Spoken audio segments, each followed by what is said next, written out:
Hello దోస్తులు, ఈసారి ఎండలు పోయినసారి కంటే ఎక్కువనే దంచుతున్నాయి కదా. మాకైతే ఫుల్ ఉబ్బరిస్తుంది, అసలు ఉండలేకపోతున్నాం ఇంట్లో అయితే.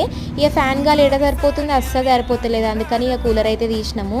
తీయనైతే తీసినాం కదా, ఇది కూడా ఉత్తగానే గాలి వస్తుంది. ఇక చల్లగా కావాలి కదా అని చెప్పి ఎందుకు వస్తలేదా అని ఇప్పి చూస్తే మొత్తం చెత్త వేరుకుపోయింది దాంట్లో అయితే. ఇక ఇవాళ ఆదివారమే కదా, మా ఆయన ఇంట్లోనే ఉన్నాడు. ఇక దాన్ని అయితే మెల్లగా తీసిండు, క్లీన్ అండ్ నీట్ చేద్దామని. ఇక తీసే వారికి మొత్తం చాలానే చెత్త ఇరికింది. ఇక దానికి వచ్చిన చిన్న స్టాండ్ అన్నట్టు కూలర్ పేరు చెప్పడం మర్చిపోయినా.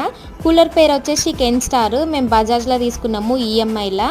అప్పట్లో దీని పేరు బాగా వినిపించింది అన్నట్టు, మస్తు పని చేస్తుంది, మంచిగా ఉంటుంది అని చెప్తే ఇక ఇదైతే తీసుకున్నాము. నిజంగానే మంచిగానే పనిచేస్తుంది, ఫుల్ గాలి వస్తుంది. ప్రతి మిడిల్ క్లాస్లో ఏసీలేమో కానీ కూలర్ అయితే ఖచ్చితంగా ఉంటుంది. నా చిన్నప్పటి నుంచి చూస్తున్నా, మా ఇంట్లో ఉంది, మా అత్త వాళ్ళ ఇంట్లో ఉంది. ఇప్పుడు మేము కూడా అదే కూలర్ తీసుకున్నాము. ఎవరన్నా ఇట్లా మిడిల్ క్లాస్ వాళ్ళు ఉంటే ఒక లైక్ చేయండి, అట్లాగే సబ్స్క్రైబ్ చేసుకోండి. ఉంటాం మళ్ళా, బాయ్.